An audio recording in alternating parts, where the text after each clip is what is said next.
that's really what we were after. The PlayStation though was paired with a bit of software called Second Sight, and Second Sight uses the camera on the PlayStation to access these markers, right? So these icons, and it triggers audio-visual content. And there are two main ways you can use it. One is to enhance printed materials. So you could churn out lots of workbooks, like distance learning workbooks, with lots of activities in them, information in them, and then include a set of markers like that in the printed material, and use the PlayStation as a delivery mechanism for quite sophisticated audio-visual stuff. It will show video, it will play audio, you can take presentations and anything you can do in a training centre and turn that into something that will play on the PlayStation. If we really wanted to, it'll even create 3D models and keep them no longer spinning above the tabletop and all kinds of stuff. The second way is to use it as an augmented reality tool. So instead of putting the markers on paper, you actually take these markers and put them on the built environment. And the built environment becomes a trigger for learning. And I'll give you a couple of examples of what that looks like in a minute. So we work with Glasgow City Council. They have a course in social work services called Violence, Aggression and Personal Safety at Work. Every member of staff must do that course. They've got 4 training officers working with that course 4 times a month, every month. Every year, because of staff turnover and churn.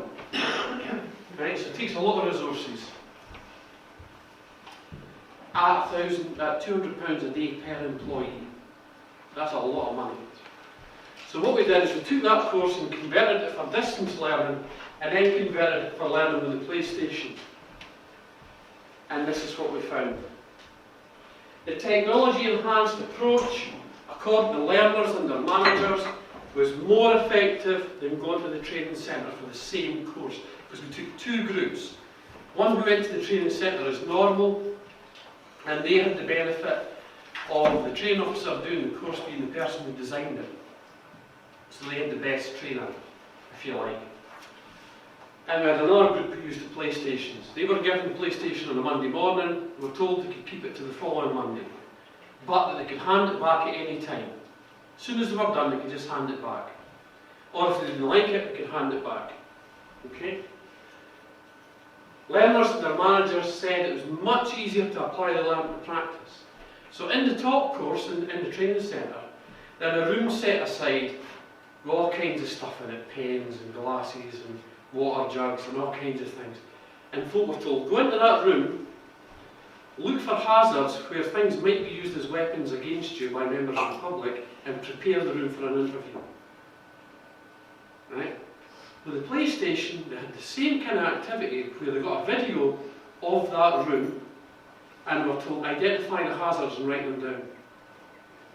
And then, when they'd done that, they triggered another video which gave them feedback and actually highlighted all of the hazards. What we found was that what they were then doing was going out into their own workplace, literally putting the PlayStation down, going out to their own workplace and looking at the public areas in their own workplace and doing the same task again for their own workplace. So they got the information and they were applying it within hours. And managers actually noticed people doing that kind of stuff. The technology was reported as being much easier for staff. It's very supportive of staff, very supportive of learning. The learners themselves really raved about the fact that they had increased control of their own learning. And we had comments from learners about, if I'm in a course in the training centre and there's a group of us, I'll just sit there and say nothing, because I'm too shy. But on this, if I was stuck, I asked another member of staff, or I went and spoke to my manager. But they could control the pace. They could go as fast or as slow as they wanted, and we had comments about, if I didn't understand things, I'd go back over it 2 or 3 times, And if I still didn't get it, I'd go to the line manager and ask them. Retention information increased significantly, particularly detailed. Now bearing in mind both groups were getting the same trigger videos, the same audio, the same activities. There was a trigger video that they used which was a member of council staff challenging a group of young people. And the classroom group could tell you there was a group of young people and a member of staff. The PlayStation group could tell you how many young people were in the group, and how many were male and how many were female. So their ability to recall detail was significantly higher. And the use of mobile technology solved a lot of problems about the logistics, about letting people go. I mean, as I mentioned earlier, I was a train officer. I used to hate coffee breaks and lunch breaks because folk would go away and check their phone messages, and then you would lose a percentage of your group. And you would get the, I really have to go because there's a crisis at the office. Or I really have to go because so-and-so's not showed up for their shift and they're now short of staff, I have to go back in. So it was like, you know, every time you had a break, you'd be looking at an empty table. You know, it's like somebody was knocking them off in the car park. And I mean, and again, I've done that as a learner when I was a social worker. You know, that takes priority. What's great about delivering in the workplace using the PlayStation was, if there was a crisis, you put the PlayStation down, you go away and deal with it, and then you come back when you're done. Or if somebody comes in sick, if the phone's in sick, then just put it aside. You know, you didn't have this thing. The other thing that you used to get as a train officer is you would say, right, I'm looking for a Bert Laurie, is he here? And this woman would put her hand up and say, I'm Bert. Saying, well, you said my change, Bert, what's happened? No, my name's Emma, Bert couldn't come today. So I went into work and my manager sent me. You know, how far is their head in the learning space? Not at all. But the PlayStation resolved that. We had comments with staff. Now, it was Glasgow City, so it's a big authority, it's a big city, and the training centre's in the East End of Glasgow. We had staff saying it was really good that I didn't have to go across the city to an area that I really don't know very well. I was able to do it in a very familiar environment, and that was seen as a big positive. We did get comments about, I missed the bit about talking to peers, right? And when we set up the project with Glasgow, one of the things we said was it would be best if you had the facility for folk to have like online tutorials, you know, maybe twice a week, or like almost like a surgery where they could drop in and talk to a training officer online. But they reckoned that the IT department would put a stop to that, so for the sake of the research project, we left that as a recommendation to address the learner-to-learner communication needs and the learner-to-tutor learning issue for a wider rollout. Yeah, I mentioned using the PlayStation as an augmented reality tool. And here's an example. You know, if you work in a care home environment, this will not be unfamiliar. Assistive technology to help you in the workplace. The way it tends to happen is the company comes along, installs the equipment, they do a day's training for staff, and it's like, see you later, and off they go. If you need refresher or top up or new staff to be trained, then you have to buy them back in. What this system allows you to do is actually video record your own training. A member of staff who's expert at using it, they can just talk you through everything you need to do. You place those markers all over the equipment. You've got the PlayStation in the workplace, that's permanently available. So you've got on-the-spot refresher training anytime you want.